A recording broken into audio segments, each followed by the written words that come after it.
Thanks everyone for joining our 11th Philadelphia Accident and Injury Google Hangout. My name is Renee and I'll be your host for today's Hangout.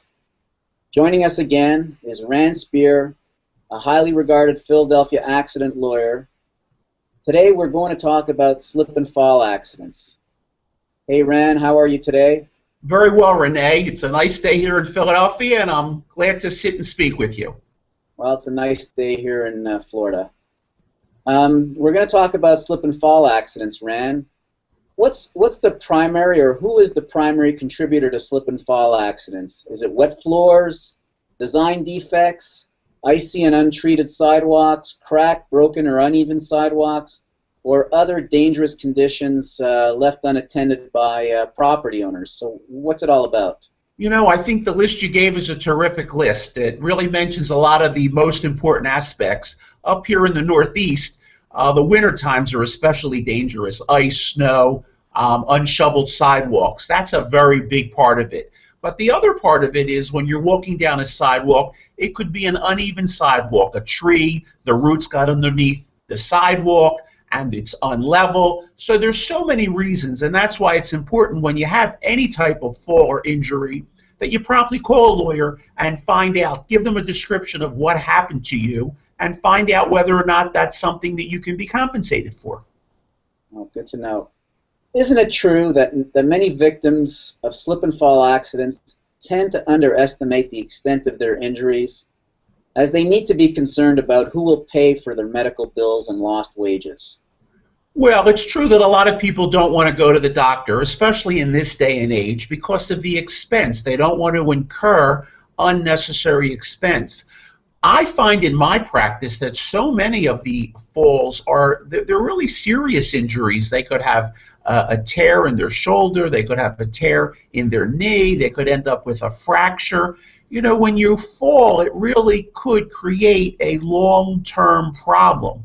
And that's why it's important to go to the hospital, get prompt medical care, and find out what's wrong so that the doctors can really help you and it doesn't linger any longer than it has to. Okay. Do you believe that the size of the recovery is often based on how hard an attorney pursues a slip and fall case? And how do you prosecute a slip and fall case? Well, slip and fall cases are prosecuted similar to most other personal injury claims, where we conduct an investigation. We find out the facts. We like to get photos. We want to see exactly what happened. We collect all of the client's medical records. And then if it doesn't get settled, we file a lawsuit, proceed to a hearing, have the client testify about their fall and their damages and their injuries and how it's affected their life. So it's basically handled in a very similar fashion to all personal injury type of claims. Okay, well that's good to know. Is it harder to prove negligence in a slip and fall case as opposed to other types of accidents? It is.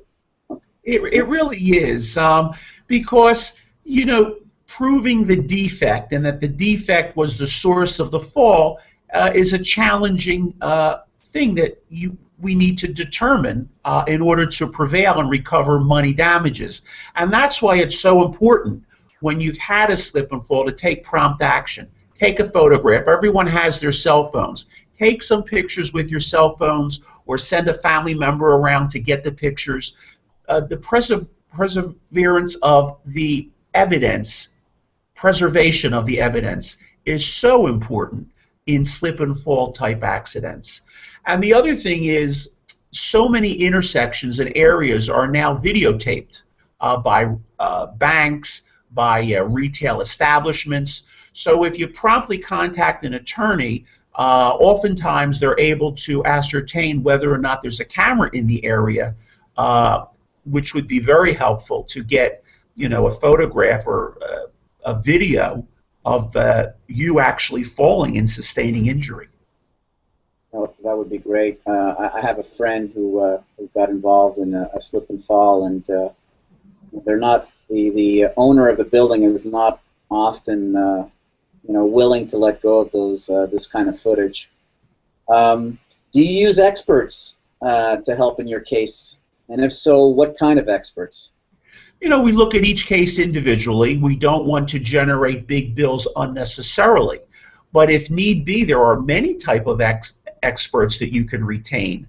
You can retain an accident reconstructionist to go over the facts of the case and determine how the accident happened.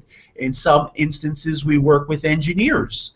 In other cases, we may work with weather professionals. How long did it snow, or was there precipitation before the accident? Did the landowner have a reasonable opportunity to clear the sidewalk before the unfortunate event occurred?